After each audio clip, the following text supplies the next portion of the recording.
Queremos entonces hoy abordar la categorización, el sistema categorial de civilización. Ya lo hicimos con cultura y pues ustedes comprenderán que vamos corriendo porque se requiere síntesis, aunque el problema sea estructural y profundo. Entonces les invitamos a acompañarnos en este recorrido por la civilización como categoría. Decimos que la civilización es la dimensión donde se expresa de todas las maneras posibles lo político. Por lo tanto, su espacio preferente son los lugares públicos, el ágora, y en donde el arte, especialmente la arquitectura y las artes plásticas, aportan su búsqueda incesante de lo singular con todos los desafíos estéticos, su provocación, su disrupción, aportan sus edificios, puentes, parques, plazas, jardines, vías, bustos, esculturas, murales, que se unen a las proclamas del graffiti como parte del ornato citadino rural.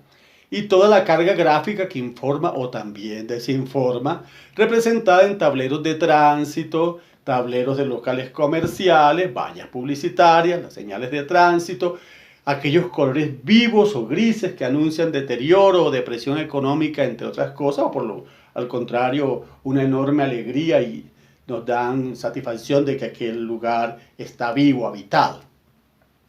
Por su interdependencia, a civilización y a cultura se les pone entre los fenómenos dicotómicos. Es decir, son como una moneda con dos caras, o las dos partes de una pepa de café, o el yin y el yang. En todo caso, tienen un lindero, frontera muy delgada, lo que de seguro ha apoyado la confusión de la que ya venimos hablando, por pertenecer a sistemas que se encuentran, se retroalimentan, se oponen, por momentos, y en esa dinámica también se complementan. Por eso han hecho mucho daño las miradas externalistas y las supremacistas, sobre todo, de las que ya hemos venido tratando, al lado de las revanchistas, que pretenden ver a una mejor que la otra, incluso una negando a la otra. Ambas pertenecen al complejo mundo de la nación. Son hechas, vividas y transformadas de manera constante por los seres humanos en un mismo tiempo, en un mismo espacio, incluso con intereses distintos, lo que muestra que conseguir la armonía es difícil en el aquí y en el ahora, y en el momento sincrónico, el momento de la crisis, pero después las losas se van acomodando y el piso histórico nos deja transitar con mayor calma. Sin embargo, como también se dijo, cuando las expresiones culturales, cualquiera de sus componentes, llega al espacio preferente de la civilización, lo hace desde un discurso o una propuesta singular, creada con intencionalidad, debatida, pensada, de resistencia, hecha en otros espacios cerrados, aislados, a escondidas, con métodos aplicados como el del ensayo y el error. No es el único, dejemos en claro. Lo que lo representa con lo emparenta con la ciencia y la aleja diametralmente de la religión. Eso también hay que dejarlo muy claro. Es decir, la cultura contribuye de manera decidida para que otras dimensiones, otros discursos, otros haceres, las otras formas o proyectos de vida puedan expresarse entre tanto la civilización como responsable de la cohesión social, de las prácticas de convivencia, de la urbanidad, del aprender imitando con el ejemplo, del cumplir deberes con los otros, pero especialmente con el Estado, como es no infringir las leyes y pagar a tiempo los impuestos y los servicios públicos, así no los use o necesite, pues se trata de un contrato social enmarcado en la solidaridad comunitaria, hará uso de los discursos bellos, grotescos o provocadores de la cultura, del entretenimiento, de la ciencia, de los denominados mitos urbanos, de lo religioso, de lo militar, entre otros discursos para trascender y dejar huella de su paso por la historia de la nación a esas futuras ciudadanías. La civilización es el espacio de compartir con otras personas momentos fugaces de encuentro, pero también es la convalidación de la ausencia de afecto o la ratificación de la soledad. Espacio de demostrar las frustraciones o las emociones más altruistas, pero donde la individualidad es lo que se traduce en la rutina de esa soledad en mitad de la muchedumbre. La civilización, como acto colectivo no instrumentalizado, sino dejado al proceso, enseña, reprende, incita, renueva, da alternativas, adapta y genera una identidad comportamental desde lo kinésico y desde lo prosémico tras conjugar, después del normal antagonismo, formas, recurrencias, hábitos, rituales identitarios de apropiación espacial y todas aquellas formas expresivas o discursos del inconsciente aprendidos o introyectados en otros lugares o ámbitos geográficos que va haciendo que el territorio receptor se vaya modificando y una vez lograda esa nueva faceta identitaria, el colectivo, de manera casi siempre inconsciente, la va atesorando en esa lucha constante por no parecerse en un principio al foráneo, al que acaba de llegar, porque es quien arriba el territorio ya colonizado quien debe aprender, dice uno, ¿no? Entonces, aquello de que el que llega, saluda. Entonces, y debe contaminarse de lo que le ofrece el anfitrión. Por supuesto que este singular combate, el otro, que pasa a ser ahora el nuestro, luchará por no perder también su identidad, esa que trae, y que con el tiempo manchará al anfitrión, contribuyendo, tal vez sin proponérselo, a que el receptor también siga su proceso de transformarse transformando. Aquí debemos hacer un paréntesis para explicar por qué en algunos casos políticos se ha visto que los ministros y demás funcionarios de un alcalde, de un gobernador, de un presidente de la República, y en Colombia ha pasado seguidamente, terminan todos hablando igual al jefe. O un grupo de muchachas y muchachos de un colegio, aunque no tengan el uniforme, pues se pueden identificar si están en un colectivo. Es decir, los vemos y sabemos de dónde vienen por su forma de comportarse, por las palabras que usan o su dialecto o formas dialectales, etc. Entonces vamos configurándonos con el tiempo en ese otro que soy yo, pero que es el otro y que conforman el nosotros. Entonces sigamos. Es desde esa dialéctica como se puede leer mejor esta tensión dinámica y por tanto conflictual, donde se entreteje el pasado que cada persona o colectivo lleva con el de la otra y o el otro que llega al espacio. Y todas las partes intervinientes aportan, se esfuerzan por transformar este presente hacia un futuro común, en el cual la tensión permanecerá, quizás cambiando de intereses en algunos aspectos y manteniendo los acordados de manera invariada. Son relaciones de convivencia en esa permanente tensión, digamos. No verbalizados de forma explícita, porque justamente todos los encuentros son fugaces. Así que si alguien hace enseñanza social, tiene solo unos pocos minutos o a lo mejor segundos.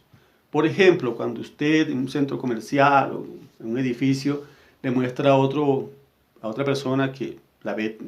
dudando cómo subir la escalera eléctrica y le da confianza. Cuando usted le indica a alguien la ruta correcta, ¿no? Haciéndole una señal o hablando con pocas palabras. También cuando vamos pasando y vemos a alguien, ocurre mucho en nuestras ciudades que le han robado la placa a las estatuas. Entonces uno se acerca y le explica a esas personas que están ahí viéndolo quién es, de quién se trata ese personaje que está allí representado. Por ejemplo, por lo que no se puede imponer reglas estrictas y universales porque cada minoría o microcosmos en que se divide y subdivide la ciudad o la metrópolis lo hará de manera totalmente diferente, desde sus propias formas dialectales e incluso desde sus metalenguajes. Metalenguajes, por ejemplo, si se encuentran dos mecánicos, ellos hablarán y uno quedará por fuera, o dos médicos en un momento determinado usan palabras que nosotros no conocemos. Entonces esos metalenguajes, esos lenguajes profesionales son determinantes y contribuyen a la civilización, aunque dejen por fuera a otras minorías. Por lo tanto, al movilizarse algunos miembros de una minoría al espacio del otro, el antagonismo, la resistencia, la influencia, los cambios se suscitarán una vez más. y al volver a su reducido espacio geográfico, quien se fue y ahora vuelve, generará algunos celos. Y quienes no se han movido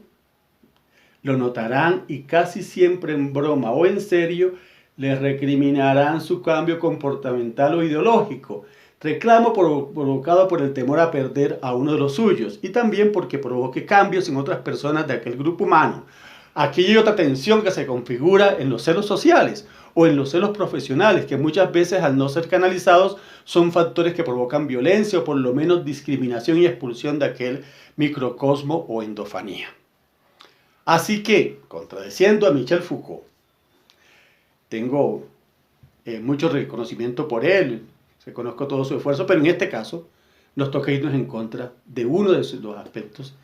que él defendió o de su concepto. Así que cuando él dice en El sujeto y el poder, 1983, el problema político, ético y social y filosófico de nuestros días no es tratar de liberar al individuo del Estado y de las instituciones del Estado, sino liberarnos de ambas, del Estado y del tipo de individualización que está ligada a este. Debemos promover nuevas formas de subjetividad a través del rechazo de ese tipo de individualidad que nos ha sido impuesta durante siglos. Aunque a priori se puede concordar en que se nos ha individualizado de forma exacerbada, no podemos aceptar otra mirada externalista, que es distinta a la mirada extrapolada, que niega que el poder ha sido cooptado por los dueños de los medios de producción, dueños de la fe religiosa, dueños del sector financiero, dueños del sector especulativo, etc., y que esos cooptadores han instrumentalizado el Estado a su imagen y según sus propias necesidades, individualizando a sus ciudadanos, a sus conciudadanos, para poder esclavizarlos más fácilmente, por lo cual los instrumentos de alienación y de terror han sido desplegados en su totalidad para lograr ese objetivo, domeñar al colectivo a través de sus individualidades. Entonces, el equívoco que vemos está en suponer, desde ese punto de observación, que la sociedad esta sumatoria de minorías acepta sin reservas ni resistencia el estatus omnímodo que se supone desde el imaginario es el poder, y la misma mirada se le da al Estado como estatus de ícono, de inalcanzable, de alguna manera de indestructible, sobre todo cuando no se especifica a qué forma de Estado se refiere o acusa de esa individualización, ni menos se describe cuáles serían los elementos de esa nueva subjetividad que haría oposición a la del Estado, así vista como una unidad totalizante. Por tanto, se insiste en verlo allí como el rival, el enemigo, el que hay que desmontar, cuando de lo que se está hablando precisamente es de la ausencia de este, pues ha sido cooptado, reo de esos grupos de poder que lo suprimen y niegan, haciendo pasar los comportamientos mafiosos y supremacistas como gobierno y la venganza y la corruptela como justicia, como en el Mercader de Venecia de Shakespeare, y a los mercaderes del hambre y la esclavitud como legisladores, que ponen a sicarios bien entrenados a guardar el estricto orden de la sociedad así esclavizada. Así que el asunto es más profundo, pues no es liberarnos las instituciones del Estado, sino construir un Estado, el cual muchas personas moriremos sin haberlo conocido. Esa es la pelea política que llevamos siglos debatiendo, cómo construir un Estado del que somos parte y hacemos parte y podemos transformar de manera continua en una relación dialéctica. Por tanto, el problema radica en las subjetividades, los muchos puntos de vista sobre la misma cosa u objeto de esas minorías, las cuales no son identificadas en su territorio específico, en sus propios intereses ni sus modos de comportarse y hacer su cotidianidad, sino que se les deja en el plano de la cosa de estudio por parte de las miradas externalistas. Por el contrario, si se mostrara todo cuanto hay intrínseco en ellas, aparecerían las muchas formas de lucha y resistencia que dan nuestros pueblos unidos en minoría y diferencia, y se reconocería desde lo dialéctico al mismo tiempo la existencia de una puja social como una constante, lo que nos llevaría a aplicar aquel mandato de unidos hacia afuera y en gazapera hacia adentro. ¿Por qué? Los liderazgos, esa puja se da porque los liderazgos que se disputan en público como en privado todo el tiempo, las minorías entre sí. Cada cual quiere dirigir al otro. De ahí nacen las malquerencias, las difamaciones y la rivalidad entre grupos y minorías de unas contra otras. Y claro, tiene que ver con esa individualización que ha hecho el poder. Pues las peleas no son de los colectivos, sino de sus cabecillas, de sus líderes, que al igual que el Estado contado por ser parte de este, usa el colectivo, pero no pertenece a él, quedando el colectivo político reducido a la mera gavilla, en esa visión que se está dando. Otra, entre las mismas minorías, por beneficios o simplemente por incidir sobre las otras e imponer su ideología, sus prácticas y ampliar su radio de acción. El colectivo gavillero asume tareas impuestas por los o las cabecillas y sin media al futuro pasan por encima de los demás. Aquí la ideología es instrumentalizada. Es decir, ahí no hay democracia. Puja por miedo a perder el poder de aquellas minorías que poseen los medios de producción, que incluye a medios de información y entretenimiento, con las otras de su mismo estatus y de estas unidas contra todas las demás desposeídas y a las cuales han avasallado. Baste recordar que en momentos de crisis estas minorías poderosas se alían entre sí para no perder su poder y su manejo del Estado, que es el gerente de todos, pero al estar cortado solo le sirve a dichas minorías dominantes, trazando de cualquier manera antes que ser sacadas de su comodidad explotadora. Es decir, se lucha por un poder del cual no se conoce sus alcances, que se ha vuelto solo un símbolo y que yace allá en la lejanía y contra uno de sus elementos más visibles, como lo es el Estado, que todavía se confunde con país o con nación sin darle a cada cual su peso específico. Ese cambio de mirada de la que habla Foucault en torno de subjetividad o mirada propia sería lo que habría que cambiar en la formación de ese nuevo sujeto que no vea el poder lejano sino como parte de una construcción cotidiana, que no vea que es un problema de los otros, sino que es mío también, que los armados que defienden o acumulan que los armados que defienden al acumulador o a la acumuladora, sino que es una construcción colectiva, susceptible de mutación o de cambio total, que se vea como un proceso civilizatorio o por lo menos revolucionario, que es un cambio de tajo para imponer nuevos paradigmas o formas de construir. No es revolución sin proceso ideológico, que implica indudablemente que quienes han participado de dicho proceso han variado su forma de ver el mundo y el manejo del poder y los medios de producción y de lo que de ellos emana. Quizás por vivir en la gazapera interna de los movimientos políticos o sociales, minorías en todos casos, esa lucha, puja e inclusive rivalidad se expresa también en las relaciones diplomáticas, pues el poder concreto de los contadores de Estado no tiene límite ni les importa las fronteras. Así han individualizado a cada Estado-nación y estos se ven abocados o precisados a luchar por su supervivencia contra los otros estados por no dejarse dominar para que les roben territorio ni sus fuerzas de trabajo, para que le paguen lo justo y a tiempo por sus exportaciones y mucho menos dejarse robar la reserva en que confió ese oro a esa otra nación y esa reserva internacional debe estar asegurada y ser respetada, pero no se hace. Entonces, de esta manera el colonialismo sirve para distraer o que se soslaye la verdadera lucha por cambiar esa forma aberrante de habitar el planeta. Esta tarea de cambio es inherente a la civilización, casi que es su responsabilidad. Por eso decimos que no se puede prejuzgar o sojuzgar al Estado porque él es nuestro. Somos como colectivos quienes debemos construirlo y cambiarlo constantemente. Entonces, no podemos mirarlo desde afuera y quedarnos afuera. Lo miramos desde afuera para analizarlo, pero volvemos a él porque somos parte de ese Estado que responde a esa nación de la cual nosotras y nosotros somos el soberano.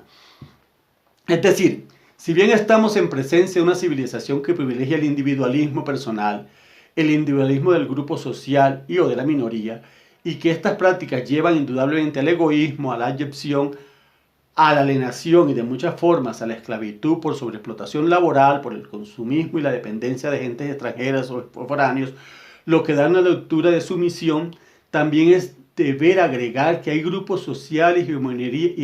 minorías empeñadas en la lucha ciudadana en busca de que esa ciudadanía en general trascienda todas las pujas ya mencionadas, salga de ese estado de postración, de alienación, del desinterés por el prójimo, y que ello permita el avance e incluso retrocesos en algunos aspectos que den el impulso para ir transformando este presente.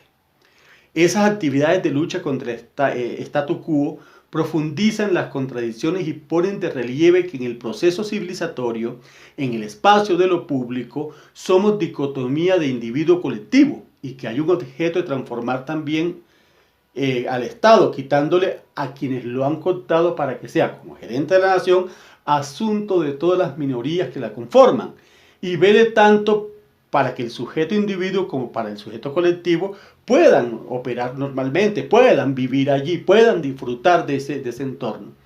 Cabe destacar que el Estado, como concreción del poder, es nuestra mayor contradicción, pues en sí mismo encierra todo cuanto detestamos y al mismo tiempo todo lo que más deseamos manejar, pues es instrumento que permite cambiar el estado de las cosas y de allí la lucha por el poder que se ha dado por los siglos de los siglos. Por eso estas luchas políticas se dan en la civilización, como espacio preferente, no único, aunque no exclusivo, como decimos acá, porque el ámbito militar, con su armamento físico, informático, tecnológico, semiótico, y todo su espionaje con asesinatos selectivos, chantajes, torturas, cárceles clandestinas, tráfico clandestino de todo tipo de especies, minerales y drogas, es el otro espacio que maneja la política. El pensamiento militarista, que es fundamento del supremacismo, una minoría ha sido elegida para dirigir los destinos de todas las demás personas. Es el concepto de supremacismo, es pararse en el púlpito y decir, yo soy el único, el mejor, y ustedes deben hacerme caso y dirigir tal cosa de manera ciega. Ese supremacismo fácilmente se degrada en el pandillismo, en el bandidaje, en el mercenarismo o en la lumpen,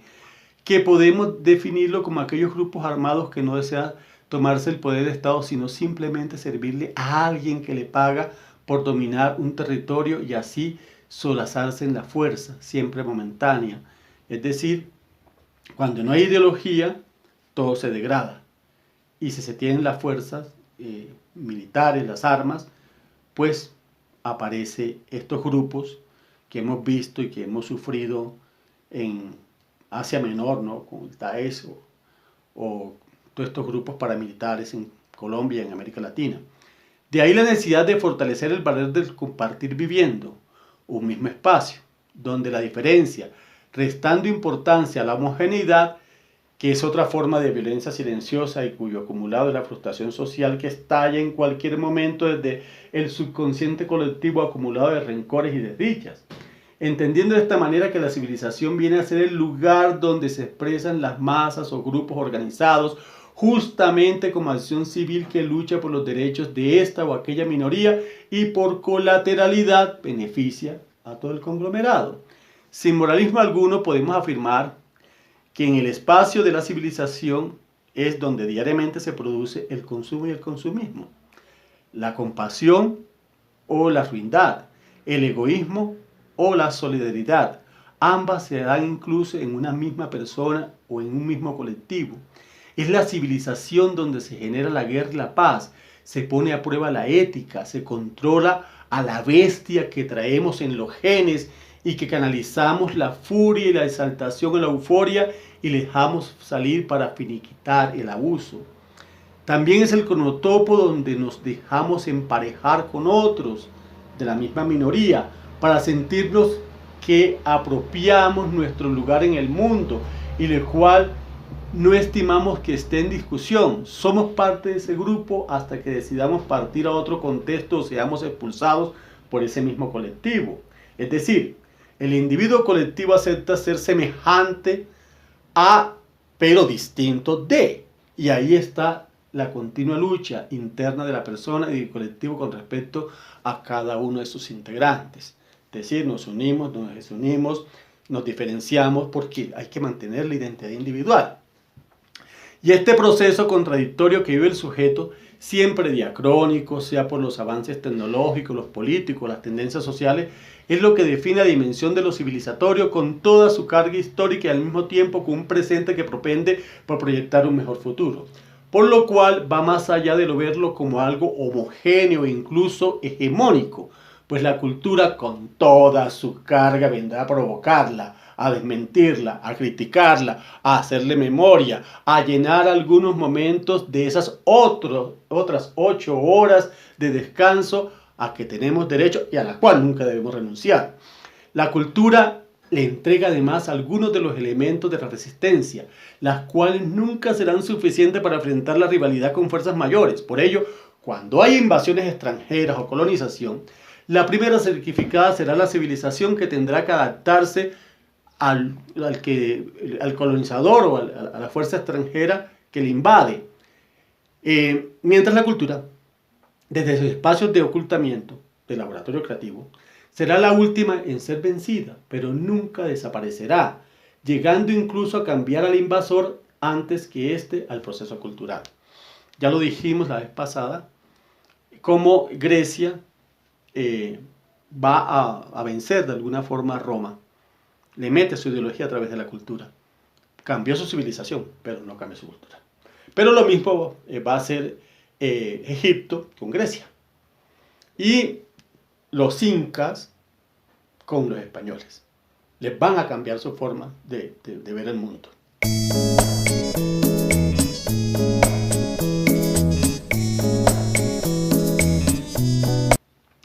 Por eso mismo hay que delimitar y profundizar en los actos civilizatorios que indudablemente permiten, entre otras, a la convivencia, al buen entendimiento de todas las partes que operan en un mismo espacio y tiempo, para enfrentar el peor de los males que es el supremacismo, con su carga de patriarcalismo, de machismo, de prejuicios, de negación del otro y de las otras posibilidades, y con ello de exclusión, marginamiento, que sumados a sus lenguajes de odio, deben ser superados con la implementación de procesos de enseñanza social realizadas de manera sistemática y alejado de lo punitivo, tal como está hoy consignado mayormente en el Código de Convivencia, más conocido popularmente como Código Policía, quizás porque lo vemos como un instrumento de represión y no de armonización. El proceso civilizatorio debe ser un eje transversal en el plan de desarrollo de este gobierno y de los otros gobiernos en adelante, pues es un asunto en muchas instancias del Estado, es decir, casi todas las instancias del Estado tienen que ver con esto, son responsables de esto, justamente para lograr el incluir incluyéndome, que mucha falta hacen los servidores y funcionarios públicos, que actualmente poseen esa mirada externalista, que les excluye de los profundos problemas que tiene la nación, como si ellos y ellas estuvieran por encima del bien o del mal, como si aquellos fueran los bárbaros necesitados, los que están del otro lado del escritorio, y la obrería del Estado fueran los civilizados, los que están de este lado del escritorio.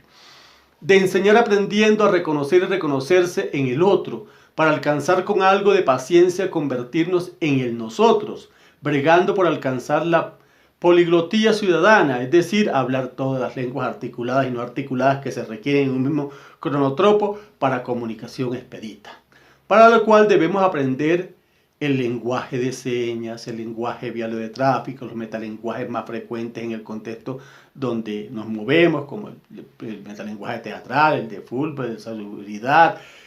el de las juntas comunales, el de los arquitectos y los ingenieros, sobre todo cuando hablan de pavimentar calles y cosas, entonces uno queda como por fuera, toca preguntar y aprender los lenguajes no verbales, los gráficos como el usado por los parches o como en las paredes o en los baños, entre otros muchos. Decimos que debe ser transversal porque no se le puede dejar a un solo sector, como al educativo, por ejemplo, o a la cultura, sino que es deber incluir al sector salud, al sector transporte, al ecológico, visto como medio ambiente, al de comunicaciones y tecnologías, a la fuerza pública de policía y las grandes industrias que deben contribuir socialmente a hacer más agradable este vivir juntos y no en montonera. Pero para ello debe respetarse e impulsarse la enseñanza social, según la cual cada minoría y cada individuo le enseña al otro, a la otra, desde su forma de incluir, de compartir, de comunicarse, de servir de mancorna, de alcahueta en ese juego y mística de decirle a las personas nuevas, por edad o por foránea, cómo lo hacemos aquí, o de cómo lo exige la tecnología, o también de cómo lo adaptamos a nuestras necesidades, cruzar un peligroso río por medio de una talavita, por ejemplo, lo que se opone de manera práctica diferencial según el modo o la circunstancia a la enseñanza homogénea que se suele dar en los procesos educativos canónicos. En este proceso de enseñanza social, que es distinta al proceso de enseñanza cultural y de formación para el trabajo, sin negar que ambas le aportan, se apoya en esa otra que también es enseñanza de calle, es decir, es lo sociocultural. Por lo tanto, estamos frente a un entramado con apariencia de lo espontáneo, pero que exige darle su espacio, su momento, sus propios medios, profundizando en su especificidad para permanecer en comunicación continua con el resto de la población que habita el mismo territorio y así restarle espacio a la violencia que proviene de no saber entender lo que esta o aquella persona en realidad me quiere decir.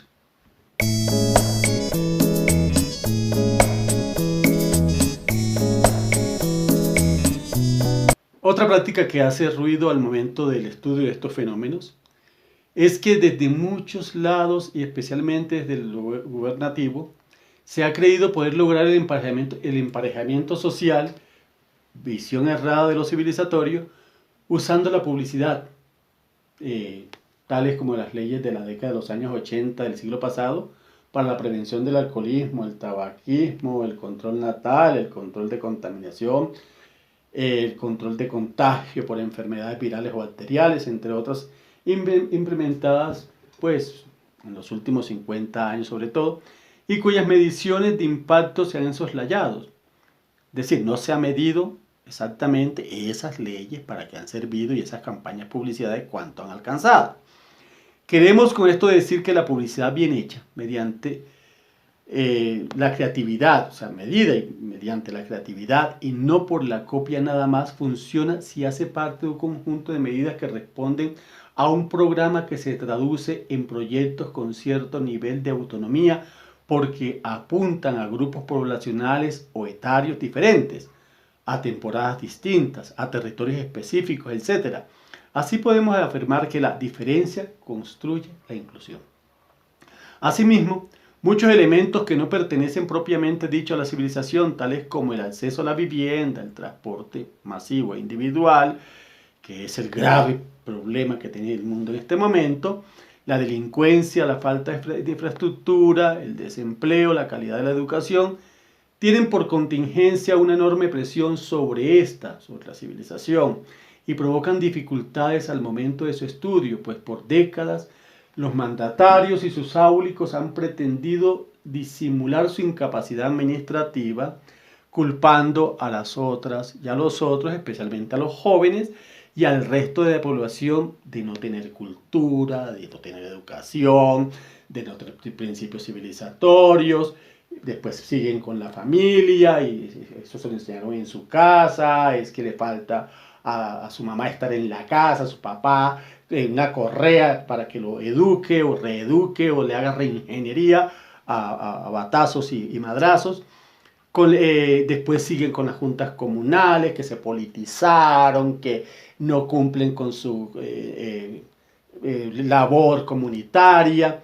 inculpando a algunas de sus propias instituciones. Ustedes la toman contra la justicia, contra la policía y luego contra los gremios y los sindicatos, entre otros. Es decir, la culpa es del otro y no del gobernante. Mientras los supremacistas, los dueños de la verdad, como dijimos, además de todo lo que hemos visto ya, piden a voz en cuello a la policía y a las Fuerzas Armadas su intervención constante para meter en cintura a aquellas poblaciones desobedientes, altaneras, que están solamente ejerciendo su derecho a la protesta y a exigir sus derechos de otra manera. Entonces dicen cómo deben exigirse los derechos, pero que estos supremacistas jamás han hecho y usado esos métodos. O sea, propongo, pero yo no lo hago así. Generando, como ya hemos visto en múltiples casos, esta enorme violencia que vivimos de cotidiano. Estamos viendo la protesta social aquí en Colombia, pero también en muchos países, y podemos ver la mirada supremacista que se hace y cómo se les llama de forma peyorativa y se les pone remoquetes a esas personas que están luchando para que toda la nación se beneficie. Por eso es menester que el Estado le dé su espacio diferenciado y específico en cuanto a políticas y en cuanto a rubros en el presupuesto general a cada uno de estos fenómenos por separado, generando además espacios interadministrativos para el accionar de las políticas públicas, sus planes sectoriales, programas y proyectos, porque como en el caso de civilización es un eje transversal en que deben confluir varios ministerios, como ya dijimos, tal vez como el Ministerio del Interior, el de Educación, el de Salud, el de Medio Ambiente, el de Comunicación, el de Transporte y el de Cultura. Liberando de esta responsabilidad solamente al Ministerio de Cultura o al sector cultura, tanto por sus limitados recursos como por su especificidad al manejar lo tangible al lado de lo intangible, y porque es un asunto de dónde debe intervenir toda la administración, por ser algo que hace parte de lo estructural de la nación. Es decir, un gráfico nos mostraría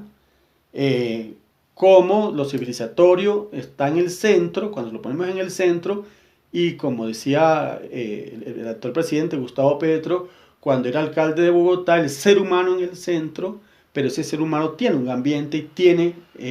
un montón de elementos que lo construyen o lo deconstruyen, que lo atacan o lo protegen,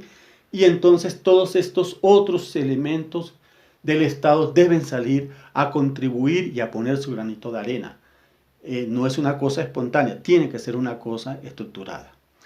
Aunque se vea como espontáneo porque entre individuos lo hacemos, entre colectivos lo hacemos, pero si el Estado entra, entonces entra con toda la fuerza que tiene y sobre todo con plata para poderlo seguir haciendo. Vamos a mirar entonces algunos componentes de la civilización. La enseñanza social y su fugacidad, dada incluso entre desconocidos, cuyo pago es ese gracias, muy amable, que escuchamos después de haber hecho el favor, haber compartido el saber, y que compromete, que tiene de por medio una sonrisa. La convivencia a partir de los principios, el respeto, lo axiológico y la solidaridad. El otro elemento es el emparejamiento social y la decencia, medida por las formas corporales, la kinésica y la prosémica, es decir, mi cuerpo, enunciante, y la relación espacial, prosémico, que tengo con las demás personas o con los objetos. Y el tono de voz, el uso escogido del lenguaje, la escogencia de los temas que vamos a tratar, el evitar una flatulencia o pedo que se vuelve pues un problema monumental, la blancura de los dientes, el vestido bien llevado, etc. Ese es el emparejamiento social. Los manierismos sociales y comportamentales, los cuales es más visible es aquel de el sentarse a la mesa, en que insisten quienes se autoproclaman como gente de mundo o que han viajado mucho. Fue a partir de este emparejamiento como nace el concepto de civilización en el siglo XVIII, tal como lo ejemplificó Norbert Elias en su libro El proceso de la civilización. Dice Norbert Elias allí: no hay que servirse del tenedor para llevarse a la boca las cosas líquidas.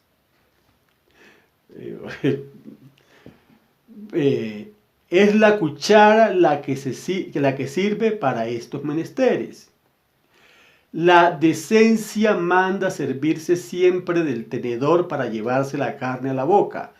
pues la educación no permite tocar con los dedos las cosas grasientas, las salsas y los jugos. Y si alguien lo hace, no evitará cometer a continuación algunas otras faltas, como limpiarse a menudo los dedos con la servilleta, lo que le ensuciaría mucho o limpiárselos en el pan, lo que sería muy incivil, o chuparse los dedos, cosa que no se puede permitir a ninguna persona bien nacida y bien educada. El pasaje está, como otros muchos, está tomado del Nuevo Tratado de Cortán de 1672, donde lo toma Norbert Elias, y la página es 150 a la 160 de Cortán. Aparece asimismo en otros escritos de la civilité del siglo XVIII, dice Norbert Elias. Entonces, como pueden ver, se buscaba pues que una clase ascendente como la burguesía aprendiera de manera, en una sola clase, pues, cómo comportarse en la mesa para parecerse a la oligarquía o a la corte, a la gente que estaba cerca del rey. Rituales comportamentales, rutinarios o costumbres, todos los días a la misma hora, en el mismo sitio, casi siempre con las mismas personas. Si ustedes se fijan, en los parques sobre todo, hay personas que llegan a la misma hora, se sienten y empiezan a llegar otros compañeros, y si uno se acerca de chismoso va a descubrir que hablan casi siempre de los mismos temas, agregando, y las discusiones son casi las mismas. Entonces se convierten en círculos de palabra allí. Esos son unos rituales rutinarios que hay que atesorarlos, ¿no? O los jóvenes cuando se reúnen en la esquina de una casa o de un parque y que son agredidos por la policía o por los vecinos que salen a decir que van a delinquir. No, ellos están haciendo uso de su espacio, de su tiempo y de su rutina, y están debatiendo quién sabe qué cosas. En mi época alguna vez discutimos sobre el valor del anillo del Papa y cómo venderlo si se lo quitábamos al Papa para atender la hambruna en África, cuando teníamos la hambruna ahí al lado en Cartagena. Entonces, esos son los rituales comportamentales. Las buenas maneras para encajar en las vitrinas sociales hacen parte también de la civilización. Cenas con la jefe, desayuno de trabajo, asistencia a eventos protocolarios, asistencia a eventos populares de alguien que no pertenece al lugar o de esa misma clase social. Por ejemplo, uno va a bailar champeta, ¿no? Y uno nunca baila champeta. Entonces, o va a compartir, a arrancar papas, por ejemplo. Entonces va a enseñarle todo lo que tienen que hacer para explicarle a uno cómo se arranca una mata de papa y cómo no embarrarse y terminar tirado con la cara llena de tierra allí. Esta es la forma como uno intenta encajar, intenta comportarse, y entonces se deja llevar por el anfitrión. Otros aspectos relevantes de civilización. No todo lo que se hace en espacio público pertenece a la civilización. Es una aclaración obvia, pero hay que hacerla. Pues la cultura también se toma el espacio de todos, pero lo hace desde una burbuja excluyente, cerrada, con un proceso que como muchos otros se inicia en espacios cerrados para luego darlo a conocer en el espacio abierto, donde se da la sorpresa, como dijimos en la primera parte. Para una vez terminado el evento, vuelve a buscar su lugar cerrado, apartado. Pongamos por ejemplo el carnaval, o sea, las comparsas, el teatro callejero, las bodas, las ferias, que vienen trabajadas durante meses, a escondidas allá, encerradas, y luego fluyen dentro del espacio público, ¿no? Entonces la cultura también se toma el espacio público al lado de la civilización. Ahí está, digamos, la dicotomía de la que hablamos al principio. Y con las confusiones. En los rituales de presentación se da una atención dinámica, pues si bien son de la cultura, su fin es ganar la confianza de la sociedad y la necesidad de ser aceptado o aceptada por las otras minorías, más allá de la propia, para lograr reconocimiento, sustento o progreso social, por su acumulación económica. Es decir, cuando usted se gradúa y su mamá le hace la fiesta, o usted cumple 15 años o 18, su mamá le hace la fiesta, le está presentando, eso digamos que es parte de la cultura. Pero el fin último es que usted usted amplíe su círculo de amistades, amplíe las posibilidades de conseguir trabajo o de entrar a la universidad, es decir, el apoyo y el reconocimiento de otras minorías que son invitadas a esa fiesta, más allá de la propia. Bueno, ahí la mayor puja en la civilización se da contra la pretendida hegemonía de la minoría dominante, del supremacismo. Pues como posee la religión, el ejército, los medios de comunicación, los medios educativos y de producción industrial, siembra fronteras y excluye a las otras clases sociales y a las otras minorías en aras de conservar su poder. Digamos que eso es lo que tensiona muy fuerte y en lo que hay que hacer ese trabajo con mayor ahínco. Este sujeto, ciudadanía consciente, reconoce que el Estado y la nación no son entidades abstractas y que hay un poder oculto en muchas partes y que son entonces hombres y mujeres que se han adueñado de la hacienda de todo el pueblo y traza planes, estrategias, tácticas para quitarle poder a su opresor o por lo menos, como ocurre en la mayoría de las veces, negociar desde sus minorías para obtener mejoras en la vida cotidiana. Esa es la política. Sin embargo, habrá unas pocas más que serán capaces de llegar hasta sacrificar la vida, heroísmo muchas veces no necesario, por cambiar ese estado de las cosas, y es aquí donde los modelos comportamentales que da la civilización son puestos a prueba. Mientras la civilización empuja hacia el individualismo, la cultura propende por el disfrute incluso del dolor en colectivo. Ese es otro elemento que la diferencia. Pero ya dijimos, individuo-colectivo, es una dicotomía. Entonces hablamos de ese individuo que lo empujan, pero que está dado porque hace parte o representa o es el reflejo de un colectivo como individuo. Es decir, por su forma de hablar le conoceréis, dicen, ¿no?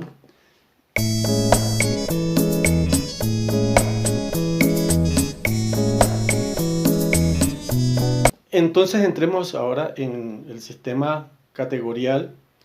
de civilización. Entre los campos está el espacio público, por ejemplo, que es el lugar de la cohesión de los pueblos donde se expresan libremente todas las minorías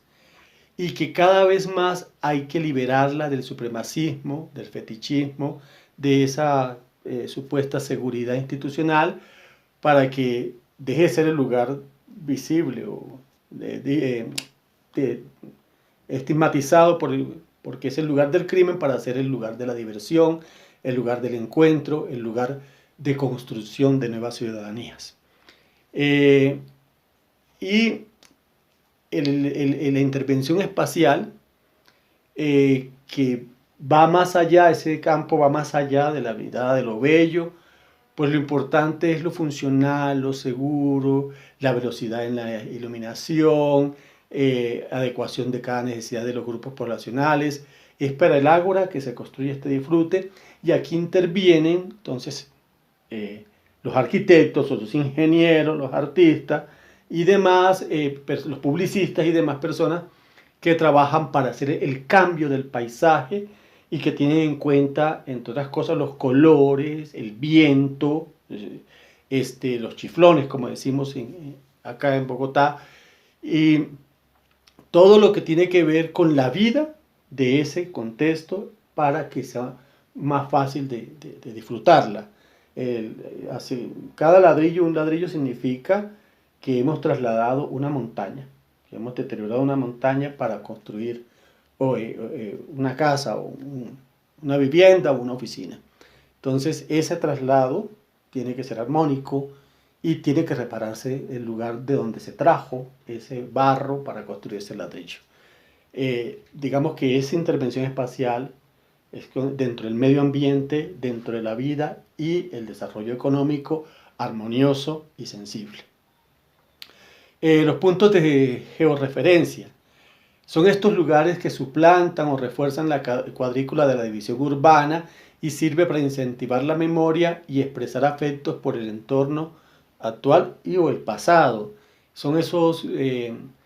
lugares que cuando te preguntan dónde queda tal cosa y no das con calle con carrera, entonces dice ahí cerca queda, entonces que es un lugar muy conocido por todos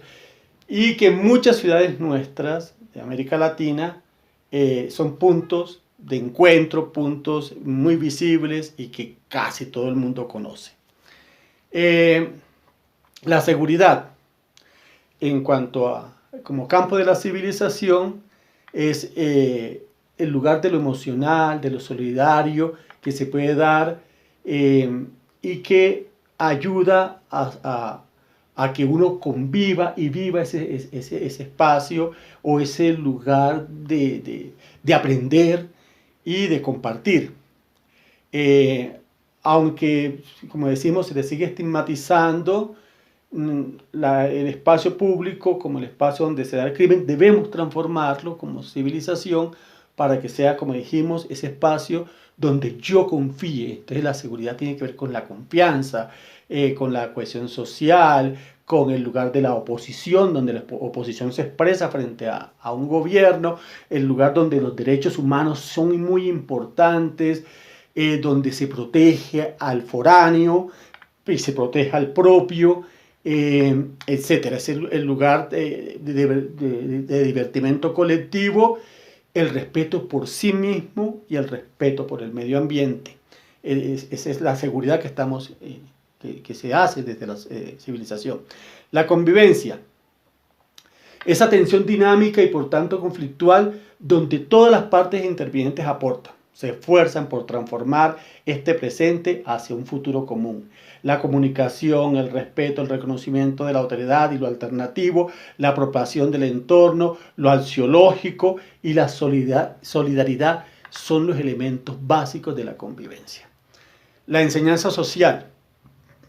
que son estos procesos espontáneos de una persona sobre la otra, o de un colectivo sobre el otro, de un parche o un combo sobre el otro, con el fin de permitir el emparejamiento o formación de pares desde la mirada de una mejor ciudadanía.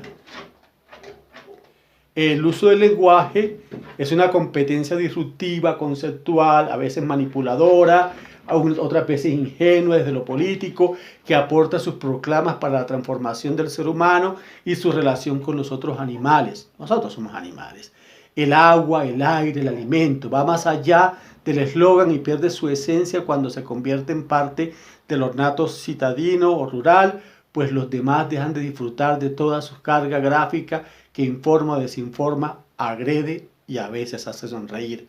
Ese es lo más importante del lenguaje. El emparejamiento social o manierismo. Bueno, digamos, es lo que contiene la urbanidad de Carreño, para el manual de la urbanidad de Carreño y lo que decíamos de cultura ciudadana digamos,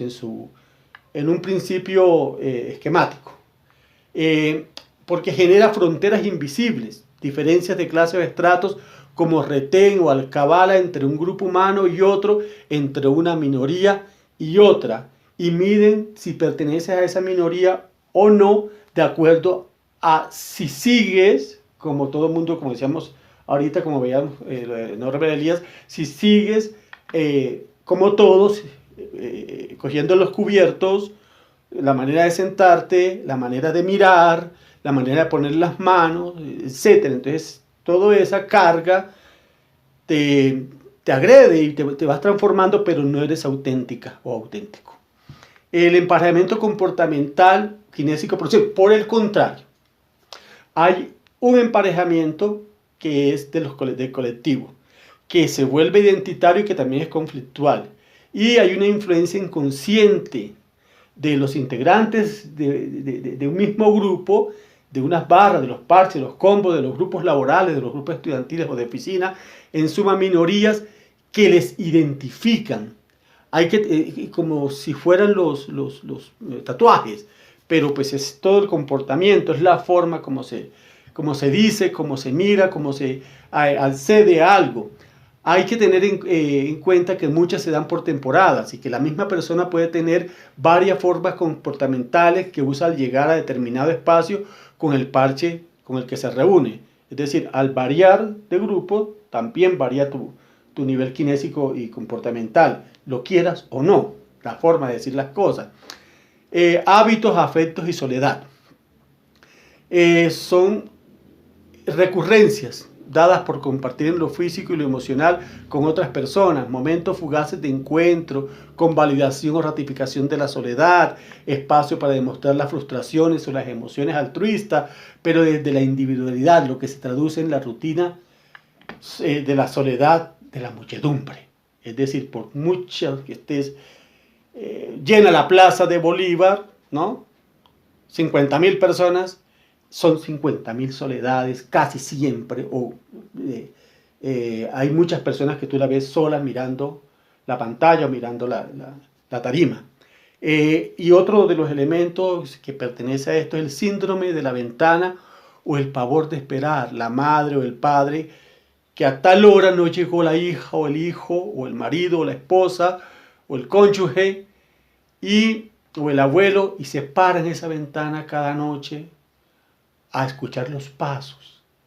la risa, la voz, el gargajeo, alguna cosa que determine que ya se va aproximando y que no se ha perdido, que no se lo han matado. Digamos que ese síndrome es cada vez mayor en nuestro medio y viene con los siglos, por supuesto, pero que en la ciudad, en las grandes metrópolis, hace un daño enorme y por eso dicen: llame, manifiéstese de alguna forma que está vivo, hágame saber. Y entonces, y se hace en soledad. Luego llega alguien y le regaña: ¿usted qué hace ahí, mamá? ¿Qué hace ahí, abuela? ¿Qué hace ahí, papá? ¿Por qué está esperando? Él ya llegará. Esa recriminación es llamar la atención también. Entonces, digamos que es otra forma de la convivencia, del compartir y de vivir en esta montonera. Los rituales identitarios, que son cosas que mucha gente habla mal de ellas, ¿no? Pero que están allí, que nos dan ese sentido de apropiación de las cosas. Y tiene que ver con las fiestas patrias, las fiestas religiosas, la rendición de honores, los homenajes y culto a personalidades históricas que incitan la fe colectiva, el amor a la patria, al equipo deportivo, al partido político o al ídolo del momento. Digamos, estos rituales que muchas veces denigramos de ellos, hay que exacerbarlos, porque sirven para esa cohesión social y para ese espacio público, compartido y colectivo. La otra, pues habíamos hablado ya de la publicidad y pertenece a los lenguajes, a todas las formas de los lenguajes. Entonces dejamos por aquí, por hoy, y ya volveremos con el tercer programa, donde hablaremos entonces de la industria del entretenimiento como categoría y de la protección que esa industria merece. Porque, como veíamos recientemente, en las exportaciones y en el mejoramiento de la economía nacional, ha tenido un espacio preponderante y ha hecho pues que en esta crisis económica tan brava que tenemos haya ayudado a bajar los niveles de pobreza de alguna forma.